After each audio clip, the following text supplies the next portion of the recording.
True Crime Brewery contains disturbing content related to real-life crimes. Medical information is opinion based on facts of a crime and should not be interpreted as medical advice or treatment. Listener discretion is advised. Welcome to True Crime Brewery. I'm Jill. And I'm Dick. After 18-year-old Kaitlyn Arquette was murdered back in 1989, the Albuquerque Police Department believed it was a random act of violence. But as details were released, possible motives for her murder came to light. Join us at the quiet end for Who Killed Kaitlyn? Now, Kaitlyn had argued with her boyfriend on the night she was killed. She also had some knowledge of a gang-related insurance scheme. But despite her family's efforts and the extensive police investigation, Kaitlyn's case went cold. That is until early last year, when a suspect was indicted. Now, this case was recommended to us by Susan, and Kaitlyn Arquette was the daughter of Lois Duncan, who was a pretty famous young adult author. She wrote the book, I Know What You Did Last Summer, and of course that was a movie that most of us have seen, and several other books. But unfortunately, Lois would die without knowing what happened to her daughter. So that's really sad, and I think it's worth looking into and having a discussion. So, Dick, what do you have for a beer for us today? I have a beer from Truth or Consequences Brewing Company, which is located in Truth or Consequences, New Mexico. The beer is a barley wine, and it's called Truth Serum. It's a heavy hitter, 12.8% alcohol by volume. So we're going to be sharing this with our friends at the quiet end. The beer is a clear, bright cherry amber color, has a small off-white head, nice aroma, sweet malt, some fruit, and a taste of caramel, toffee, and dark fruit. It's fairly aggressively hopped, but not over the top. So I think despite your lack of enthusiasm for barley wines, you'll probably find this one pretty good. Okay, yeah, it's not my favorite, but absolutely, I will have some. So let's open it up.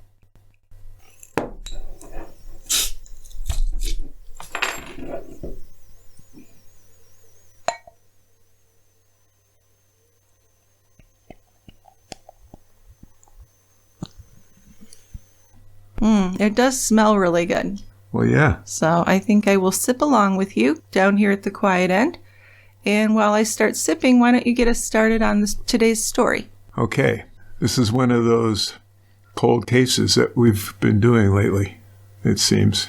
On the night of July 16th, 1989, Kaitlyn Arquette was fatally shot by an unknown assailant. Her parents, Lois, the author, and Don, who is an electrical engineer, saw her for the last time around 6 o'clock that evening.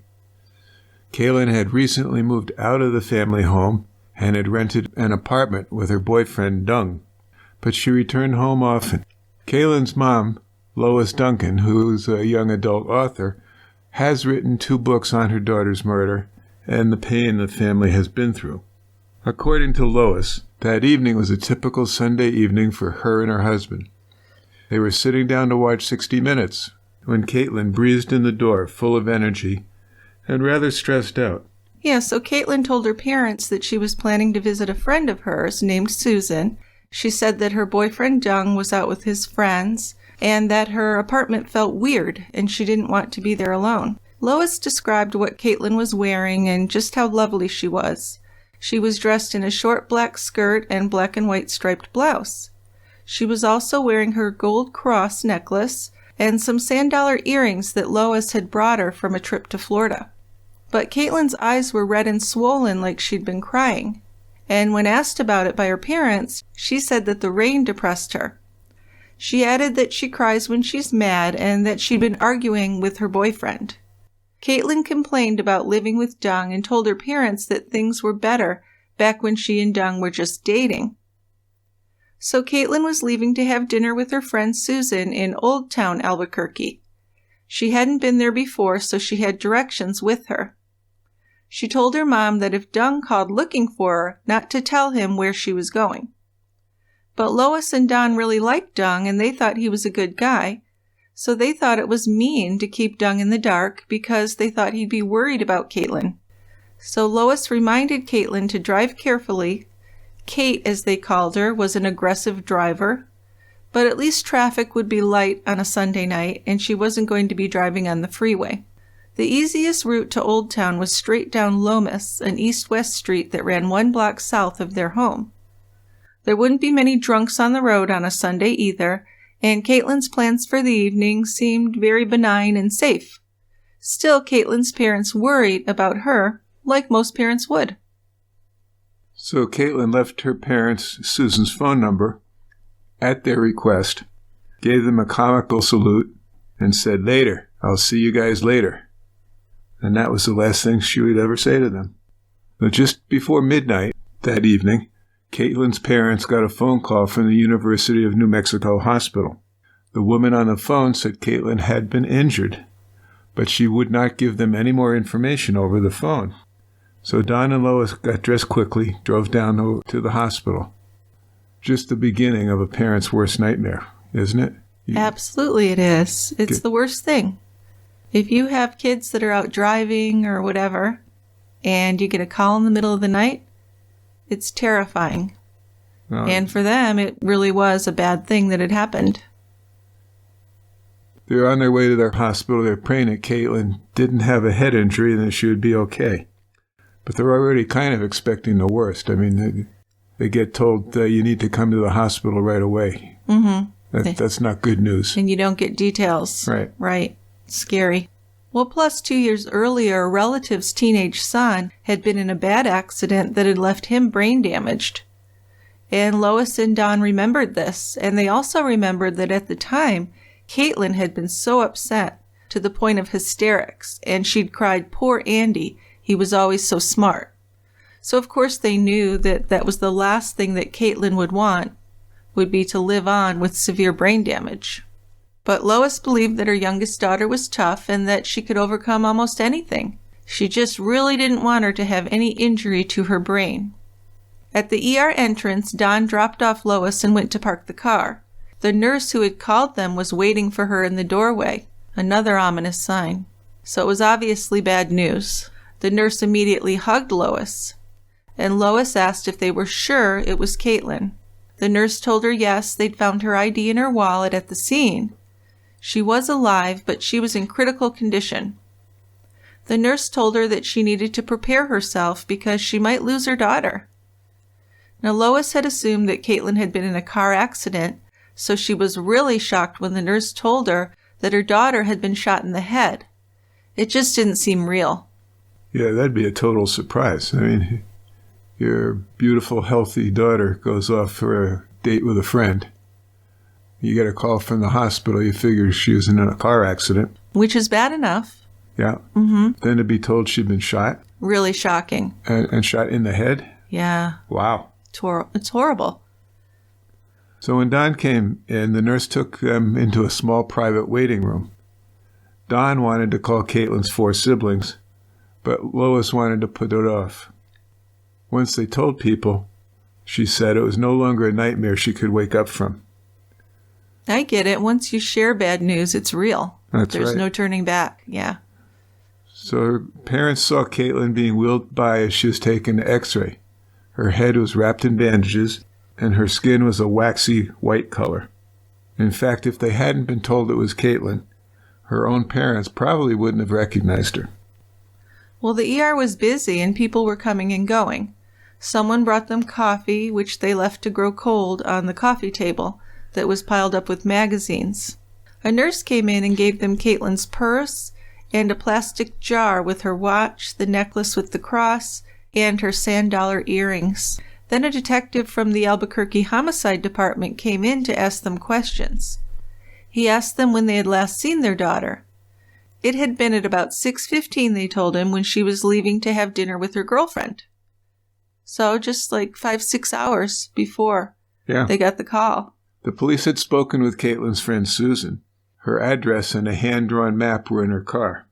Susan told the detective that Kaitlyn was planning to spend the night with her, but then she remembered she had to study for a test she had the next day. Kaitlyn had been taking 2 college classes that summer, and she planned on attending school full-time in the fall. Yeah, she was working, too, so she was busy. Yeah. She lived at the Alvarado Square Apartments, having moved out on her own about a month before she graduated, and she is living with her boyfriend, Duncan. Yeah, so according to Susan, Kaitlyn left her house at about 10:40 p.m., driving east on Lomas in the direction of her parents' house. There were many different accounts of how Kaitlyn was killed, but all anybody knew for sure was that she was found with 2 bullet holes in her head. There were no bullets found in her body. There was also a bullet hole in the door of her car, but that bullet was never found. So her car had crossed the median and come to a stop on the sidewalk east of the intersection of Lomas and Arno Streets. The first officer at the scene, off-duty detective Ronald Merriman, saw 2 cars parked on the sidewalk. So one was Kaitlyn's red Ford Tempo and the other was a VW Bug. He also saw a man, who was later determined to be Paul Apodaca, standing next to Kaitlyn's car. Merriman drove past the cars and he called in a report of an accident with no injuries before he returned to the scene to investigate. It wasn't until then that he saw there was an unconscious, blood-drenched Kaitlyn lying across both front seats of her Tempo. So pay attention here because these police, it's kind of shaky what they did. So the first officer officially sent out to the scene was Mary Ann Wallace, and she arrived within a minute.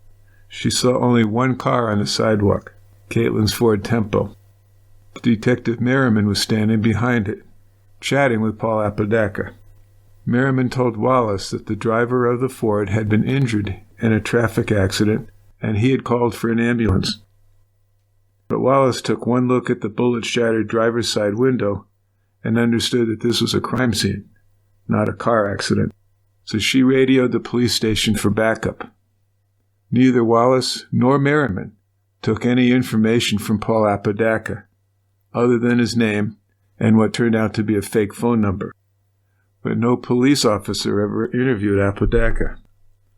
It also seems that the police never questioned the disappearance of his Bug between the time Merriman saw it parked next to Kaitlyn's car and the time Wallace arrived, which is a very short time. Yeah, so Merriman and Wallace publicly stated that with Apodaca beside them, they opened the passenger door of Kaitlyn's car and saw that she was bleeding profusely from her head.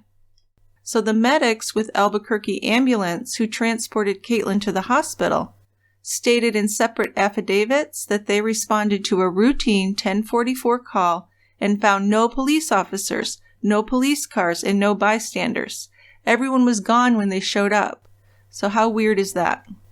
So they left this woman who was barely alive? That's what it seems. That was what the medics said. Holy cow. Yeah, there's some confusion there, but that's what they said in their affidavits. And they said that Kaitlyn was still alive and she was moaning and bleeding from her head. But nobody was there giving her first aid, at least, applying some pressure to her head or anything. So reports by Merriman and Wallace, the police, suggest that they were there when rescue personnel arrived. Merriman specifically stated that he couldn't interview Paul Apodaca because he had to stay with the victim. Yet according to the rescue team, he did not stay with the victim. Officer Wallace stated that Merriman told her not to interview Apodaca because he had already done so. So the medical team stated that they almost missed the scene because there were no police cars and nobody there to wave them over to the car. So to me, that's just inexplicable. Yeah, something's not right with that. Absolutely. Something is wrong. Somebody's lying. Something's wrong there. In the hospital later that night, detectives asked Kaitlyn's parents about her relationship with Duncan. Her mother said that it seemed to be pretty much over. They had been fighting a lot. But still, Kaitlyn's parents believed that Duncan loved her and would be very upset. So when the detective left the room, a doctor came in to give the parents the results of Kaitlyn's CAT scan. It doesn't look good, he told them. Kaitlyn's head wounds were massive. One bullet struck her cheek and another entered her temple. The doctor told them that they had placed Kaitlyn on life support, and if she survived the next 48 hours, they might want to consider surgery to relieve the intracranial pressure. But aside from that, there really wasn't much more they could do for her. So at that point, they thought it was possible that Kaitlyn could survive, but it was not likely. And the doctor told them if she did survive, she would never be the Kaitlyn that she had been before. He actually said that too much of her brain was gone for that to be possible. So this is devastating. Yeah, and her mother's worst nightmare. Yeah, it really is. So after the doctor left, Don insisted that they tell their sons what was happening. So they called their oldest son first. At age 28, Brett was still single and living pretty much a party boy lifestyle. Although it was 2 o'clock in the morning, his parents didn't expect him to be asleep. When they called, his phone was busy. And since Brett lived only a few blocks from the hospital, Don and Lois drove to his apartment to get him. When they pulled up in front of the house, Brett was standing in the driveway. "How badly is she hurt?" he asked, and he got into the car. "It's bad," Don said. "Very bad." "How'd you know?" Well, it turns out Susan, Kaitlyn's friend, had called Brett. The police were questioning her, but they wouldn't tell her what was going on. Still, from the kinds of questions they were asking her, Susan thought that Kaitlyn might have been in a car accident. Don explained to Brett then that Kaitlyn had been shot. Shocked, of course, Brett asked if she'd been in a holdup, but Don really didn't know how it had happened. All he knew was that his daughter was in critical condition. So next, they went to pick up their 21-year-old son, Donnie, and his reaction was to be very angry. He was crying and yelling about how mad he was, how unfair it was. He said that Kate was so nice, why would anyone hurt Kate? Which is a reasonable question. But Lois told him it wasn't on purpose. She figured it had to be a mistake by some idiot playing around with a gun. Lois actually got into the back seat and held her son as he cried. Back at the hospital, they were taken to the intensive care trauma ward where Kaitlyn was. And she lay there motionless on the bed with all kinds of wires, tubes, and machines attached to her. Really dreadful sight. And so then Lois went out to call her 2 older daughters. She called Carrie first. She lived in Dallas with her husband Ken and their 2 kids. Their son-in-law answered the phone, so Lois gave him the news first. By the time he handed the receiver over to Carrie, she had overheard enough to be in a panic. Lois said, "Kate's been shot. I think you should come. She's alive, but you should come to the hospital soon." Yeah, so then Lois called her other daughter, Robin, in Florida. And she really dreaded making this call because Robin and Kaitlyn had been extremely close. Despite having a 16-year age difference, and maybe because of that, they were very close. Robin lived by herself, so she had no one to give her emotional support. But Robin managed to keep it together. She said she'd make arrangements to come to the hospital immediately. But when Lois got back to the ICU, Duncan was standing next to Kaitlyn's bed, the boyfriend. He appeared to be in shock. "It's all my fault," he said under his breath. But Brett told him no. Actually, Brett and Duncan were pretty good friends. Brett said, you guys had a fight, but that doesn't make you responsible for what happened. You couldn't have prevented this, even if you'd been in the car with her. Yeah, but Duncan insisted that it was his fault. He walked over to the window, rested his head against the glass, and stared outside. By this point, the rain had stopped falling, and to Duncan it seemed cruel that the day looked like it would be sunny and beautiful. It was particularly difficult for Duncan. He was Vietnamese, and he did speak English, but there was kind of a language barrier when it came to complicated things or medical things they were trying to explain to him. The media showed up that morning, and the hospital spokeswoman suggested that the family should hold a press conference so they wouldn't have to talk to reporters individually, because of course it's becoming a big story. So Don and Lois sat at a conference table, holding hands and staring into the cameras. Lois said that it had to have been an accident. She told them that her daughter Kaitlyn was pretty, funny, and smart. She actually wanted to be a doctor. She wasn't a drug user, and she didn't drink much. She didn't have any old boyfriends who were angry with her either. She'd been dating her current boyfriend, Duncan, for about 1.5 years. People from the organ donor program arrived and asked the family if they would consider donating Kaitlyn's organs.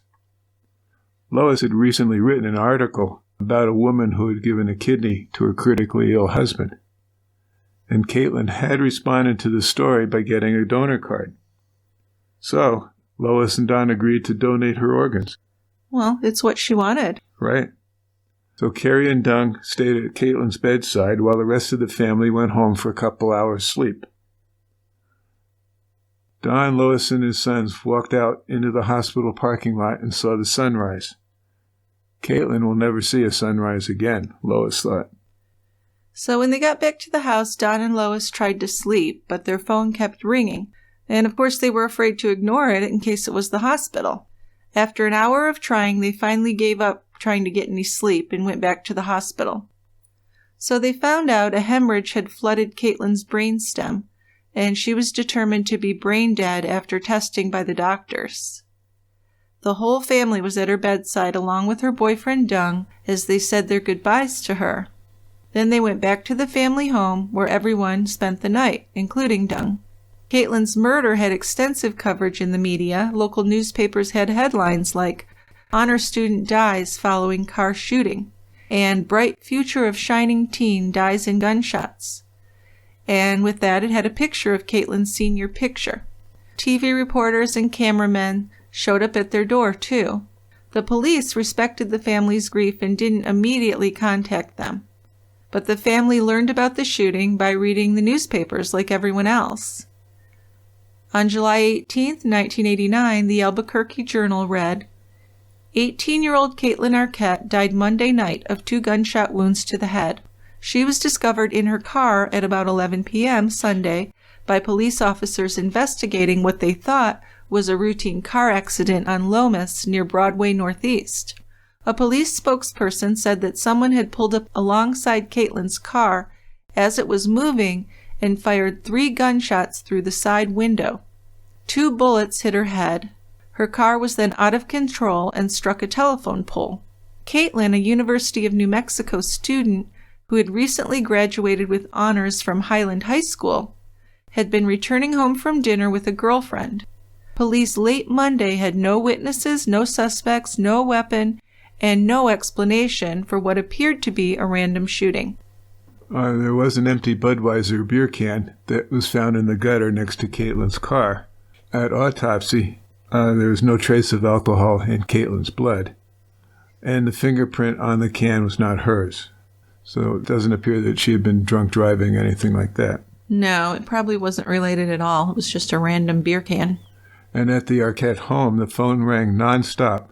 People coming in and out, offering their condolences, and leaving food.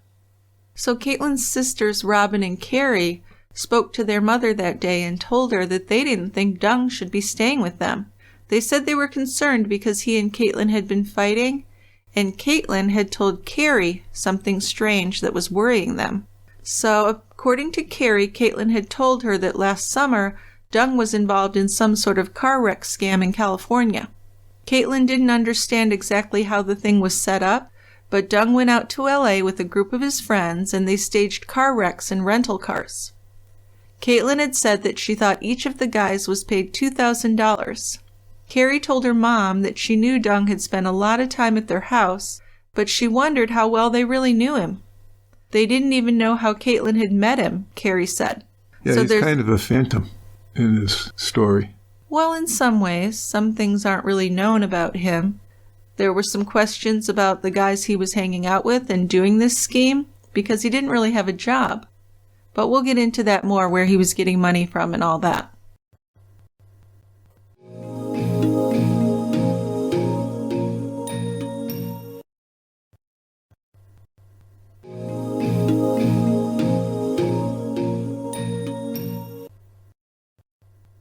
So Lois tried to remember what Kaitlyn had told her, and she had told her mother that she met Duncan at a coffee house across from the university. And Kaitlyn had told her mom that Duncan hadn't had an easy life. He had come to America on a boat, and his journey to America was just horrendous. So he had lived for a while in California, and then he and his best friend An had decided to move to Albuquerque. The rest of his family was still in Vietnam. But Robin asked her mother, well, how's he been getting his money? She knew that there was a long period of time when he was unemployed. The only reason he finally did get a job was because Kaitlyn wouldn't let him move in with her unless he was working. But Lois defended Dung. She said he did have a job when Kaitlyn first met him, but he'd gotten fired. Work isn't easy to find when you don't speak the language well, she said. But Kaitlyn had told her parents that the Vietnamese take care of their own, and that Dung had a sister in California who was sending him money.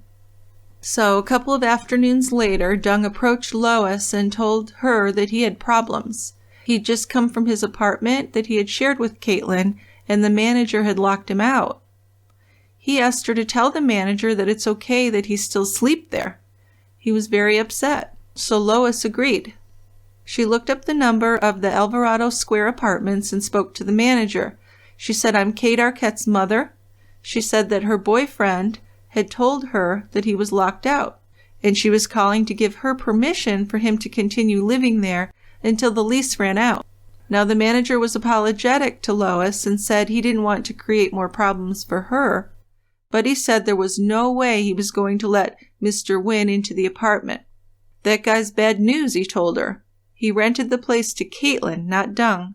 And Kaitlyn had been a real sweet kid, and both he and his wife thought the world of her. But," he said, "Wynn and his cronies are another story completely."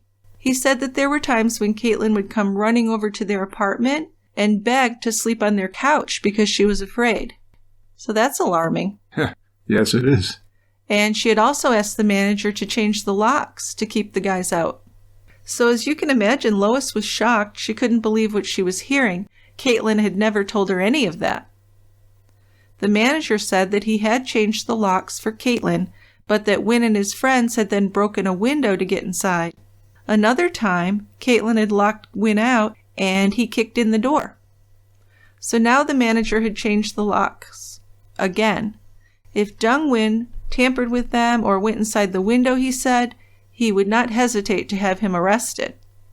The manager also said that he would give Kaitlyn's family a new key to the apartment, so Lois sent one of her sons over. She hung up with the manager and turned to Dung, who was standing beside her. He asked her if it was okay, and she told him no, she was sorry, but turned out things were more complicated than she had thought. Dung's name was not on the lease, she said, so he didn't have the legal right to keep on living there. Good explanation. Well, she's keeping it simple. Yeah. Which is wise, I think. Exactly. So Kaitlyn's brother Brett drove Dung over to the apartment to get his belongings, and then was going to take him wherever he wanted to go. When Brett returned, he told the folks there that he felt sorry for Dung. He believed that he loved Kaitlyn very much and wasn't responsible for her death. Well, sure, but maybe not the best boyfriend anyway. Oh, that goes without saying. Well, Brett didn't think so. Of course, Brett and Dung were good friends, and it seems like Kaitlyn's family had only really seen a good side to Dung. Oh, that's obvious. Yeah. What the apartment manager told Lois, I mean, that's damning evidence right there. Well, it's upsetting because they thought that she had a good boyfriend and they just argued like young people often do. But it turns out it may have been more tumultuous than they thought, possibly even at least emotionally abusive. We're not sure. Yeah, doesn't sound like it was that great. No. And it doesn't sound like he was hanging out with the best people either. No. So after dinner that evening, Lois spoke to the family, and she told them that they had to discuss something disturbing.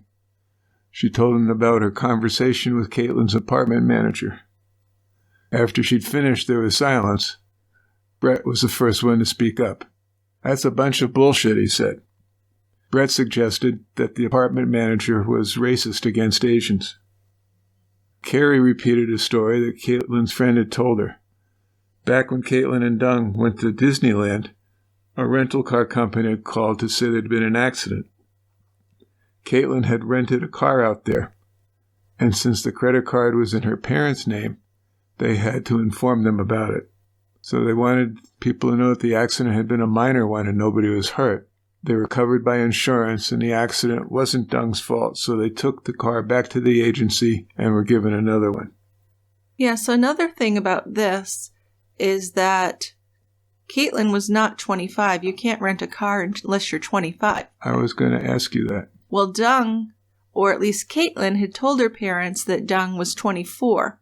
but he was actually 28. So that was a lie there. We're not sure if he was lying to Kaitlyn or if Kaitlyn was just lying to her parents, which would be, not that unexpected. You don't want to tell your parents something like that. No. No. I mean, if he's 28, he's 10 years older than her. Yeah, pretty much. And at that time in your life, that's a fairly good difference. That's a big difference, yes. So that's part of it. And then we have this whole car insurance scheme where they would rent cars, have accidents, and collect money. We don't know how much Kaitlyn knew about this, but she was aware of it. And so people had to wonder, did she know too much? Was this murder in reaction to her knowing too much about the scheme? Yeah. So that was something that was definitely considered. But even if there had been an insurance scam going on, it certainly didn't mean that Dung or any of his friends had killed Kaitlyn. And if she wasn't afraid of Dung's friends, why had she run to the manager to ask for protection and have the locks changed? So why had she insisted that if Dung called looking for her, they shouldn't tell him where she was? Was she afraid of him? It had to be considered. Don decided to call the police and tell them all about this so it could be investigated. Well, that's a good idea. Yes. So after Kaitlyn's funeral, her girlfriends hugged and consoled Dung. And later, he talked about the night Kaitlyn was killed. Dung said he was waiting for her, but she never came home. And then police came to the door, and the police asked about his whereabouts that night. They also asked if he had a gun. He went to the hospital after they told him where she was. Yeah, so he hadn't had a gun, and he said he'd been at the apartment. And police had approached him fairly quickly. Yes, they had. Of course, he's the boyfriend. Plus, he's got some shady goings-on. So the day after Kaitlyn's funeral, Dung didn't turn up at the house at all, and it wasn't until that evening that the family learned where he was. According to a TV news report, Dung had been taken to the hospital in an ambulance after stabbing himself in the abdomen with a 4-inch knife. Later, they were given more details by a detective. Dung had actually attempted suicide by stabbing himself while he was staying with a friend in his college dorm. The friend went out to dinner, and when he returned, he heard Dung moaning on the bottom bunk bed. There was blood on the sheets and a knife in the bed, and he had a stab wound. So 2 of the roommates said that Dung was very depressed and upset over the death of his girlfriend. Dung also said that the victim's family and the police were suspecting him of committing the homicide, so he decided to commit suicide. But he was treated in the hospital and recovered quickly. So it was fairly superficial stab wound. Well, it's probably difficult to stab yourself anyway. I would imagine. Right. Yes, especially in the stomach. But whenever someone does something like that, you have to wonder, is it guilt because he's responsible? Well, yeah. Directly, you know? I mean, I'd be looking at it that way. And I think the police were too. But after doing the investigation, for the most part, the police seemed convinced that the shooting had just been random. They went ahead and investigated the insurance scam and Kaitlyn's relationship with her boyfriend, and Lois did a lot of her own investigating. She got a copy of Kaitlyn's phone records and found 2 numbers that had been called from Kaitlyn's apartment phone shortly after she was shot that night. Lois believed that one of these numbers belonged to Dung's sister in California, who had been, according to Kaitlyn, sending money to Dung. But when Lois took the records to the police, she learned that Dung didn't even have a sister in California. Kaitlyn had made this up before her parents knew that they were sexually involved. Kaitlyn had known that they wouldn't let her stay in a motel with her boyfriend, so Kaitlyn and Dung had come up with this fictional sister, so the parents would think that they were staying with Dung's relatives when they visited Disneyland in California. It also may have been a way for Kaitlyn to explain where Dung was getting his money when he didn't have a job and he was doing these insurance scams. Yeah, well, it's a good thing to have that sister in California who is giving money to Dung. Exactly, and Lois really couldn't believe it. She'd believed it because now she wondered who was sending Dung money from California. But really no one was. He'd been making money by doing those car insurance scams. Yeah, the detectives told Kaitlyn's family that Dung and his Vietnamese friends had been eliminated as suspects. They had found a witness to the shooting. Yeah, so by now we're 6 months out from the shooting. After a Crime Stoppers tip from an APD informant, 3 young Hispanic men, Jose Hernandez, Miguel Juan Garcia, and Dennis Martinez, were arrested for Kaitlyn's murder. Yeah, this arrest came after a statement by a teenager, Robert Garcia, who was not related to Miguel, after many hours of what he later alleged was harassment and intimidation by the police, told them what he said was what they wanted to hear. He said he was with Dennis Martinez in the back seat of Jose's Camaro, and he was an eyewitness to the shooting. He said Miguel was the actual shooter after Jose dared him to do it. But after looking into this confession of sorts, police learned that Robert Garcia was in jail on the night of the shooting, so he couldn't have been an eyewitness, actually. It'd be tough. Yes. So at that point, the DA had to drop all the charges for lack of evidence. And despite all of Kaitlyn's family's efforts, her case went cold. In 2003, after reviewing the APD reports, a member of the county's cold case squad came up with an interpretation of the crime scene. And here are the observations they came up with. 1, it was not a random drive-by shooting. Now, how did they figure that? Well, I'm just reading you their observations. Okay. I don't know the explanation for each one. I'll sit here and be quiet then. We can get into that. But let me just give you the list. It's short. Number 1, it was not a drive-by shooting. Random drive-by shooting. Number 2, the shooting occurred after Kaitlyn's vehicle had already hit the utility pole. Number 3, the accuracy of the shots suggests that they were fired at a very close range at a non-moving target. Number 4, had the shooting taken place while the victim's car was in motion, it would have veered to the right of the roadway due to the left-to-right camber of the pavement. Also, the victim's falling to the right would have turned the steering wheel in that direction if she was grasping the steering wheel at the time she was shot. Number 5, damage to the left end of the rear bumper suggests that the rear of her vehicle was struck and pushed to the right by a second vehicle, which veered her car across the median and into that utility pole. And 6, the shooting was intentional, and Ms. Arquette was the specific target. So basically, they're saying it was not random. Someone hit her car, so she went into the pole and then shot her and killed her on purpose. That's what it sounds like. So then you have to wonder, going back to the scene of the accident that crime night, why was Paul Apodaca never questioned or ruled out as a suspect? Right. He'd been at the scene when police arrived, and then he wasn't there when more police arrived. It's very confusing what happened after she was shot, as far as police and Apodaca.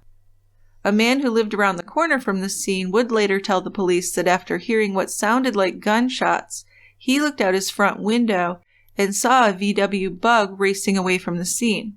But then Detective Merriman didn't see this, and there were no late-night high-speed chases in downtown Albuquerque that night.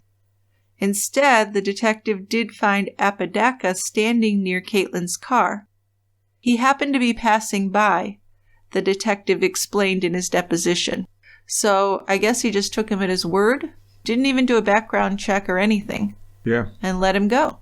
And I don't understand how they weren't there when the medics arrived. That, to me, is completely puzzling. I'm just having a tough time with that. Yes, I think we all are. It seems like there was not enough time for all that happened to have happened.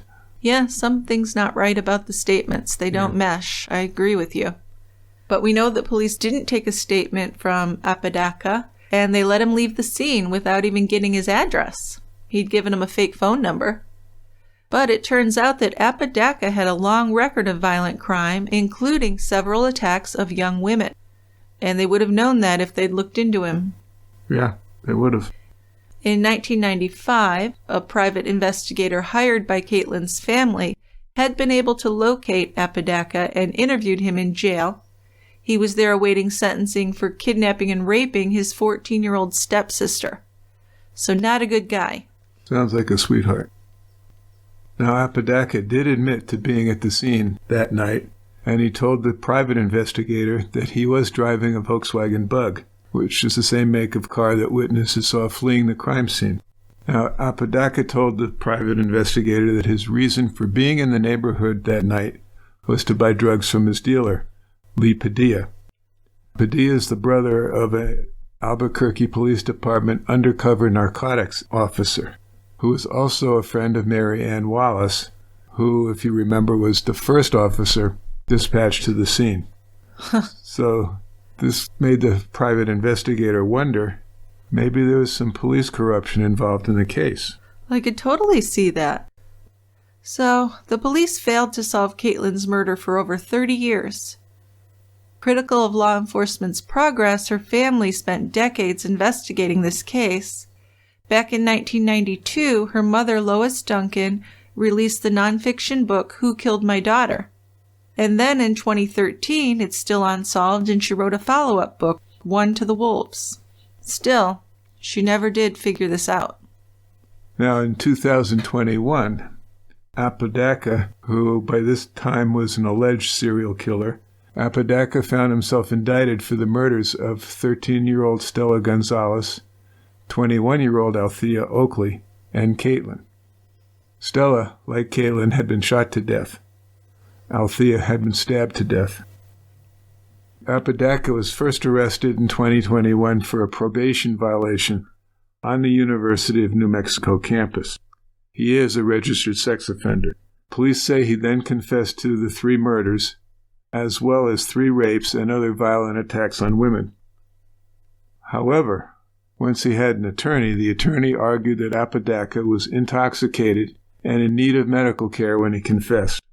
So his attorney told the Albuquerque Journal that Apodaca was not guilty, and they look forward to proving that in court. Yeah, but still a grand jury did indict him on all 3 of the murders, and he told investigators his motive for the killings was an intense hatred of women. So back on June 22, 1988, about a year before Kaitlyn was killed, University of New Mexico student Althea Oakley was walking home when she was attacked and stabbed to death. Witnesses heard her screaming, but she couldn't be saved. On the early morning of September 9, 1988, 13-year-old Stella Gonzalez was walking home with a friend when she was just shot in the back of her head. The 2 girls had been confronted by someone in a car who fired at them, hitting Stella. So all of these were unsolved. Yeah. In February 2022, a judge decided that Apodaca would stay in jail while awaiting trial. All 3 cases are proceeding in the Albuquerque District Court. Now, many cold cases are solved by DNA or other scientific means, but this case, especially Kaitlyn's part of it, where Apodaca was actually at the scene, doesn't seem like it should have taken that long to solve. No, it seems like there were many errors. I mean, why wasn't he interviewed, and why was he not checked for a criminal history? Those are the basics. Kaitlyn's family has been very critical of the Albuquerque Police Department, and it's understandable. So many mistakes were made for years, and no one appeared to even be working on the case for many years. Kaitlyn's case only got attention in the media, really because of her famous mother. Because sadly, there's very little available to the public about the murders of Stella Gonzalez and Althea Oakley. So if convicted, what kind of punishment does Apodaca face? Well, capital punishment was abolished in the state of New Mexico in 2009, and the law replaced the death penalty for the most serious crimes with life imprisonment and life imprisonment without the possibility of parole. New Mexico is the 15th state in the United States to abolish capital punishment. Well, when the death penalty was reinstated by the Supreme Court back in 1976, only 1 person has been executed in New Mexico. And this was Terry Clark, who was put to death in 2001 by lethal injection. This was for the murder of a child. But since then, nobody else has been executed. So he doesn't have the risk of being executed, but certainly life in prison without a chance for parole. It's really too bad that he's retracting his confession and may even have to go to trial, costing a lot of time and money. Yeah, that way it's completed. Oh, absolutely. I'm not against it. It would just be nice if he actually did it, if he would stick to his confession. Yeah. And not plead not guilty. But we'll see. I mean, that's all still pending at this point. Right. We'll keep you informed.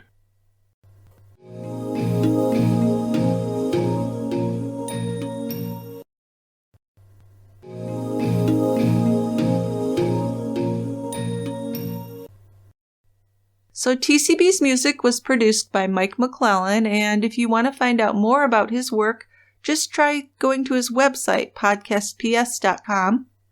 If you'd like to share comments, a case suggestion, or even a beer recommendation with us, please send us an email to truecrimebrewery@tiegrabber.com or leave us a voicemail. There's always a direct link in our show notes that you can click on and record your voicemail for a future show. Also, if you're asking yourself, how can I support True Crime Brewery and also get some bonus episodes and get rid of those ads? Well, we have this all figured out for you. We have our True Crime Brewery premium option where you can get your own personal URL to add to your podcast app, and you can subscribe to our show completely free of advertisements. Plus, you get the special members-only episodes each and every month. And we'll send you a gift and a thank you note. And of course, members can always listen to the ad-free episodes and bonus episodes on our website as well. So if you think you'd enjoy these benefits and you'd like to help support the show, we'd really appreciate it. You can just go to our website, tiegrabber.com, and look at the subscribing options. You also have the option of subscribing through Patreon, and you can do that by going to patreon.com/tiegrabber. Whether you support us by listening, sharing your feedback, leaving us a review on Apple Podcasts, or subscribing as a premium member, we appreciate you and we thank you for everything you do.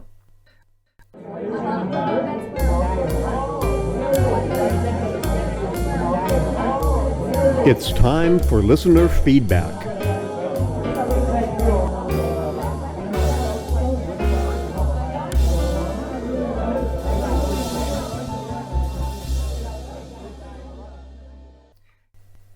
Now we're going to move on to a little bit of feedback.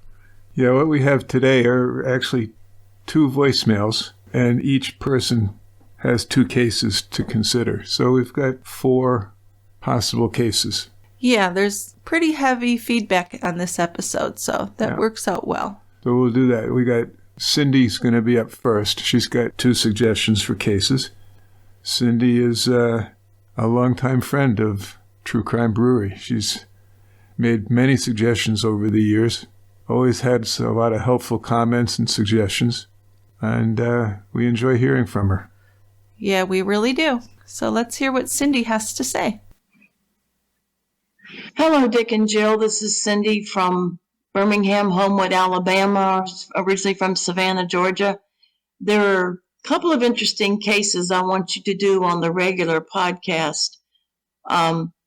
The Dr. Butcher, Ronald Brown, and the other one is Daryl E. Brooks. He was the one that attacked people at a Christmas parade in Wisconsin on November 21. Those are the 2 that I'm really interested in. I really like your podcast, and Happy New Year 2023, and wish you the best in the new year. Thank you, Cindy. Well, this surgeon, this guy, John Ronald Brown, that's incredible. He was a physician, trained as a surgeon, but he was incompetent. He had no clue. So he hurt a lot of people. Hurt a lot of people. His specialty at the time of all this happening was he did gender-affirming surgery on transgendered patients. He had lost his license in the late 70s, spent some time in prison. Then when he was released from prison, he went back to doing the same exact things that had gotten him in prison to begin with. So does that mean he still had a license to practice as a doctor? Oh, he just went back and did it without a license. Yeah. That's really crazy. Okay. I don't need no license. Yeah. Wow, that's crazy. Yeah. So in 1998, he amputated the leg of a patient with body integrity identity disorder. And these are people who desire to have a limb amputated. Yeah, so what's the policy on that? Are we not supposed to do that for them as physicians, or what are they supposed to do? Remember the Hippocratic Oath. First, do no harm. Yes, but what if emotionally that's the only thing that's going to make them feel better? We can argue that all over the place, but you don't cut off healthy limbs. Okay. I'm just being the devil's advocate here. So this patient really needed a psychiatrist. Right. Not an incompetent surgeon, which is what he got. That's what he got. So he amputated the leg and apparently forgot that he needed to save extra skin. Oh, God. Really? Yeah. So what happened? I hate to laugh, but that's just ridiculous. So the stump got infected. Sure. Because the skin was stretched too tight and it didn't serve its purpose. Sure. So it got infected and it got gangrene from it. That's what grew in the leg. So not only was it a horrible, unnecessary surgery, right, the death was probably worse. Oh, sure. So he got septic and died. He got septic and died. He had gas gangrene. Gosh, I just have so much I want to know. Like, who assisted with this surgery, and did they know what was going on? I'm not sure he had an assist for the surgery. I mean, this was... you had to have an anesthesiologist. Or no, he did that himself, not too. Not necessarily. Oh, my God. That is really criminal, horrible. Yeah, well, guess what? He got charged with second-degree murder. He was convicted of second-degree murder. And he was sentenced to 15 years in prison. So he died in prison. Okay. Why second degree? It seems pretty planned out. Yeah, I don't know. I guess because he didn't really plan to murder him necessarily. He wasn't planning on the death occurring, was he? I wonder if it was for money, or if he really believed he was doing something for this person. No, it was everything I read about this guy. It was for money. I hate to think what he did to transgender patients. Oh my God.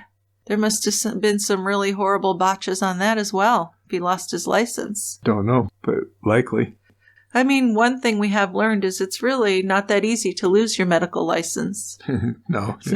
You have to do a lot of things wrong, unfortunately. So you got to be careful when you're picking a doctor, especially a surgeon. But this was clearly a person who needed psychiatric care. And instead, this doctor did this, which ended up causing his death. Yeah. So that's the case in a nutshell. Right. So, Cindy, fascinating. I'm going to look into this more because I do find this really interesting. And what's the other case that Cindy was telling us about? This is a guy who drove his SUV through a Christmas parade. The parade was in Waukesha, Wisconsin, in November of 2021. Oh, yeah, this is recent. I remember this. Yeah, remember? Darrell Brooks. He purposely did it. Yes. He killed 5 people and injured 62 people. So 12 children were among the 62, I believe. Yeah. So he was arrested on the day of the attacks, and he has been sentenced to 6 life terms in prison. Plus, they've tacked on some more for some other charge. I mean, he'll be in prison till he's like 197 years old. Yeah. Okay. So Darrell Brooks was 40 years old and a career criminal who saw himself as a rapper and performed under the name Math Boy Fly. So according to the Wisconsin courts, he was convicted of a string of criminal charges dating all the way back to 1999. Some drug offenses, obstructing an officer, battery, and bail jumping. So a career criminal, but I wonder what would make someone do such a horrible thing. Oh. And you had to be some kind of insanity, hate, something really bad going on there. Have to be. Didn't like Christmas, apparently. Yeah, but there's ways of dealing with that. Besides killing people, yeah, I would guess so. Running people over. Wow, that's horrible. Okay, well, thank you, Cindy. As always, you came up with some great cases. 2 good cases, huh? Yeah. Okay, then we have also a couple case suggestions from Carly. Hi, Dick and Joe. My name is Carly, and I'm sort of a new listener. I've been listening for about a month, and I've tried to slow myself down so I don't blow through the whole collection too fast. Every evening, I take my dog, Percy, for a walk, and your podcast is the perfect length for a walk. I try to limit myself to one episode per evening, but I've been guilty of extending my walk to listen to more. So I'm sure Percy would really thank you for that. I think what I really like about your podcast is that it sounds like a conversation between friends that I could see myself wanting to join for a drink in an intelligent conversation. Many of these cases are familiar to us, so I can really appreciate that you guys bounce ideas and theories off each other, backed up by actual research. I get kind of bored of just hearing people aggressively talk about true crime cases as if they have all the answers. You guys never take that approach, and instead just engage in a conversation and respect each other's ideas, and I really like that. I do have a case suggestion. Have you ever heard of Eric Wone, W-O-N-E? He was a 32-year-old lawyer who was murdered in Washington, D.C. in 2006 while spending the night in the home of some friends. The story caught my attention because I found myself believing the story of the men who lived in the home, that they really went to sleep and don't know who killed Eric. I'm curious on your take on it because a previous podcast I listened to really focused on how poorly the police treated them right from the beginning, and they believe it possibly could have been because of their lifestyle. Eric was a heterosexual married man, but the friends he was staying with were gay, and this seemed to be a big focus of the investigation at the time. And I can't help compare it to how the survivors were treated in the recent Idaho murder, where they too woke up and had people in their household killed, and they had no idea how it happened. And I feel like a similar thing happened to these men with Eric Wone, and were treated completely differently than the more recent case. And I believe it's still unsolved. The other case I want to suggest is one closer to home, and it took place in Elmira, New York, which is about 2 hours from where I live in Western New York. And this case is about an ex-minor league hockey player, Thomas Clayton, who hired a hitman to bludgeon his wife to death in 2015. It was a big case locally at the time because they had 2 young children who were home. He still claims his innocence, but he was convicted, I believe, of first-degree murder. And it was covered by Dateline, so a lot of local people do continue to talk about that case. I'm not a big beer drinker, but because of Dick's reviews, I've almost reconsidered it. So I did want to recommend a local beer to go along with the local story. And the local beer is by a brewing company called the Ellicottville Brewing Company, and the beer is called Blueberry Wheat Ale, and it's my boyfriend's absolute favorite. He orders it every time we go there, and they do serve it with blueberries floating in it, and he claims it's the best beer ever. So anyway, thanks for the great podcast. I've really enjoyed listening, and hope to hear more interesting cases. Thanks. Thank you, Carly. What a really well-spoken, concise, focused voicemail, I just have to say. You like that one? I like it, yeah. I like all of them, of course, but it was really well done. It was. So the first one, Eric Wone, we'd heard about. Yes. And as Carly said, he was an attorney, 32 years old, working in Washington, D.C. I guess he worked late one night, and rather than go home and then return in the morning, he just went to a friend's house where he was stabbed to death by an unknown assailant. Yeah, he lived in suburban Oakton, Virginia, but had been working as general counsel at Radio Free Asia in downtown Washington. So he'd stayed the night at the friend's home about 1 mile from his office, and according to the police affidavits, he was believed to have been restrained, incapacitated, and sexually assaulted before his death. The residents of the home said that the murder was committed by an intruder who none of them knew, but like Carly said, the police really didn't believe them. Well, yeah, on the face of it, that's a tough one to believe. It is, yeah. You got these 3 guys saying, we were all asleep, we don't know what happened. Right, but what would their motive have been? They were supposedly friends, I don't know. Yeah, well, that's part of it. Well, within days of the murder, the police had already alleged that the crime scene had been tampered with, but then no charges were filed for over 2 years. Until late 2008, police charged 3 men with obstruction of justice and conspiracy related to tampering with the crime scene. But they were acquitted of these charges in June 2010, so it seems like they may have been innocent. Well, they haven't been indicted or charged with murder. No, so that's still a possibility. No one's been charged with the murder. Yeah. But his widow did file a wrongful death lawsuit against the 3 men, which was settled in August of 2011, but we don't know the amount or anything. No. But similar to Idaho, I know that when those college students were killed there, the roommate, at least one of the roommates, woke up and saw the alleged killer and said that she locked herself in the room, which is all understandable. What I can't understand is why it took so long for the call to be made. Now, I think not much is being talked about right now with that case. There's a gag order, I believe. But that's just the one suspicious thing, is what happened. Doesn't necessarily mean the roommates did anything wrong, of course. You just have to wonder what happened during those hours. Yeah. You know, it's strange. Well, and I think there's been enough cases where someone is harmed in a household where there's others in the same house that sleep through it or have no clue what happened.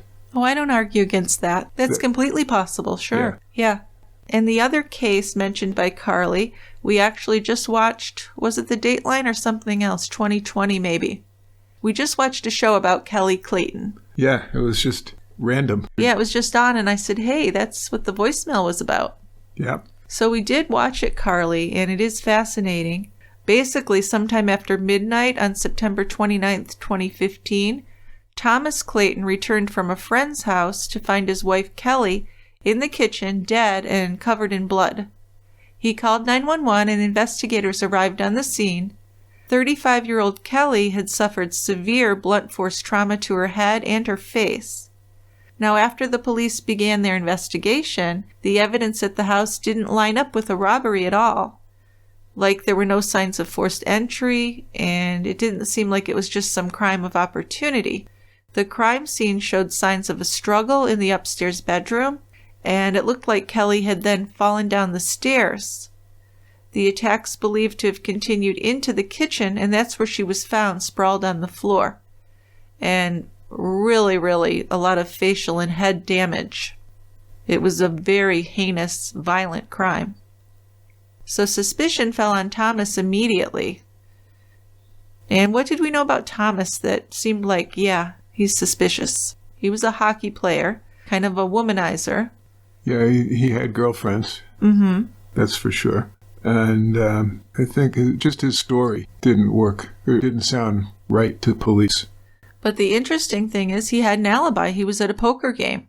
After that, it came out that Kelly was actually the victim of a murder-for-hire plot by Thomas. Kelly's husband Thomas and the accomplice, who was a guy who worked for him and kind of did odd jobs for him, were charged and convicted of her murder. So money and infidelity, the police said, were the motives. Actually, there was a large amount of life insurance on Kelly.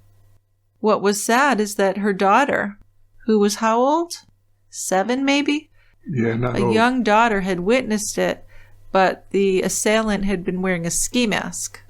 So it was kind of confusing because at first the girl was saying that the killer had eyes like her daddy, but we knew it couldn't have been her daddy.